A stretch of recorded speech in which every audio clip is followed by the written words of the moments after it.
I'm a terrible digresser. We could be here for hours. If you need to leave, just do. But don't forget, we've got some free bulbs to give away. So every good question, well, every bad question in fact that I get, you can will be rewarded with a free box of bulbs.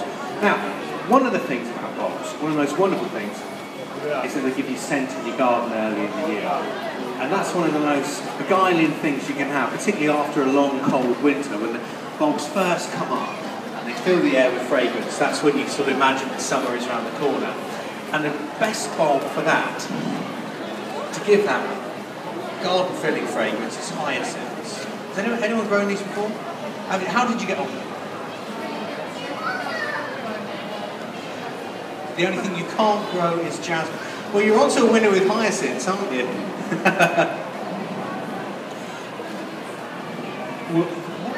The lady just asked whether they're better outside or inside. There's two ways you can plant them. And if you go to your garden centre or a nursery and buy what are called prepared hyacinth bulbs, there's a good chance if you plant them this weekend or next weekend, you'll have them in flower on your table on Christmas Day. So it's quite, when the weather and the winter is at its bleakest, to have them in bloom is a lovely thing.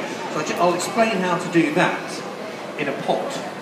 Essentially, all you need is a terracotta pot like that. Doesn't need to be anything too fancy. In fact, you don't even need a hole in the bottom of the pot.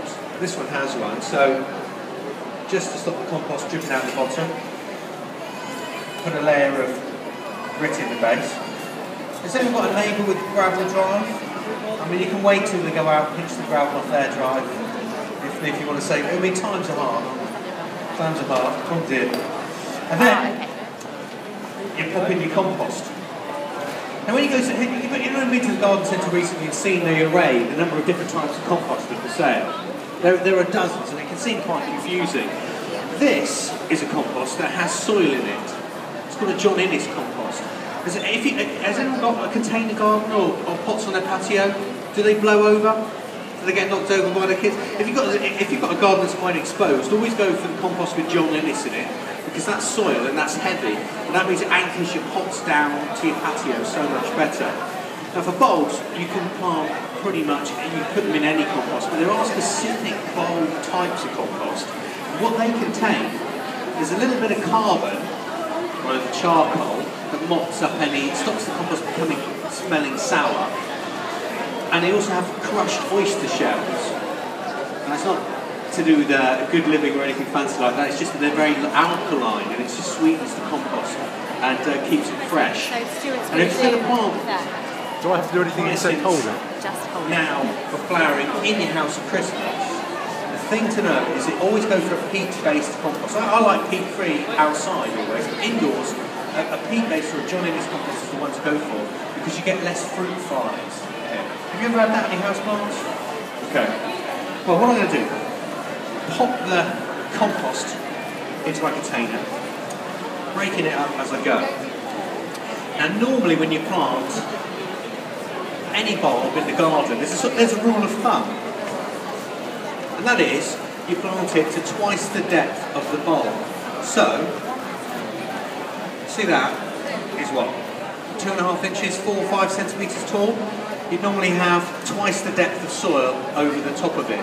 And you do that so that it's anchored down in the ground.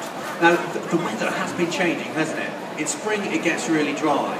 To grow bulbs well, they like moisture. As soon as the leaves come on, they've got to have moisture around the roots. Otherwise, they fail and then they don't have any flowers, so you become blind. With hyacinths, though, you can plant them more shallowly, particularly if you want to get them to bloom earlier for you. So this is a variety called Delft Bloom. I should warn you actually, if you've got sensitive skin, some people can be allergic to hyacinths. If you've handled them before and there's never been a problem, it's not going to start to be a problem now. And these are a special type of bulb because they're called prepared bulbs. And that means they've been kept in a fridge for a couple of weeks to fool them into thinking they've had a winter. And winter's come and gone. So although I'm planting them in autumn, these bulbs think they're foolish bulbs. They think we're heading into spring. Well, they think it's summer. I mean, it's ridiculous, isn't it? Look outside, it's lashing down. But anyway, the bulbs, they had a trick played on them. And I've just set them onto the compost pretty much level when I set them down onto the compost so that their tops are level with the rim. And I'll bung a bit more compost around them so their noses are just sticking up above the compost.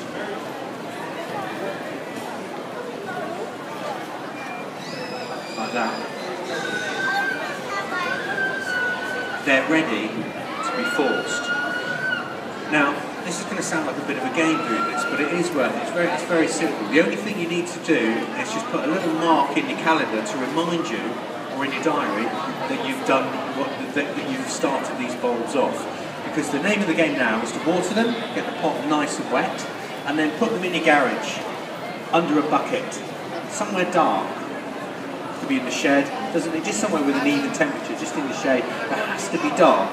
So when you put a bucket on the top, a bit more compost just around the outside of the rim of the bucket, so that no light gets in. And then after 10 weeks, 8 to 10 weeks, these will have already rooted out into the compost as if they're in the garden soil. And that's when you need the reminder, because you'll find it this time next year and think, what's all that rotten stuff in there underneath the bucket in the shed? And then you take them out, bring them out into the light, and they'll already have flower buds on them, and the flowers will come out in your house, on your kitchen table, and into bloom. So you've got that, plant them now, prepared bulbs. 10 weeks from now you have scented hyacinths. Well, 12 weeks from now, say that's Christmas time, and you'll have them in your house. So it's quite a good present as well. Quite an economical thing to do as a bit of a giveaway. But remember that trick. Exclude all light from around the edge of the bucket, because if any light gets in there, they start to grow. Now, one trick to know with scented hyacinths, actually two, is there are different varieties and different types. This one is Delft Blue. And these are what are called Dutch hyacinths, and they're how can I describe? They're not very natural. They're deliberately not natural. They are spectacularly colourful, fat flowers to have in your house. So they're the sort of thing, the type of flowers you impress your neighbours with. If you want something a little more natural, you get what are called Roman hyacinths.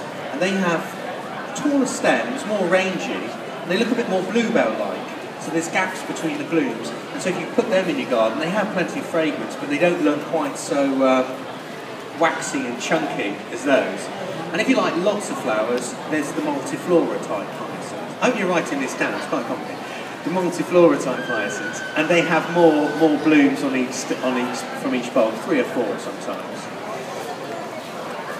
The thing to know is when hyacinths come up, even if they're in the garden, they get quite leggy. They can sort of flop over, and the waxy foliage can start to look quite unattractive unless you keep it tamed. What I use for that, which is quite pretty really, is just bamboo with the leaves plucked off it. And even better is little pieces of hazel or dogwood. Dogwood, if you don't know the plant, is you often see it in municipal roundabouts. You go there at night, madam, help yourself, and no one, I won't say anything. And you can just put them in around your plants, and it just keeps like a little green cage, if you will. The outside of your hyacinths just keeps them in place. I wouldn't do it till the hyacinths come up, because that frankly is going to get in the way of the top of your bucket, but you can weave them together.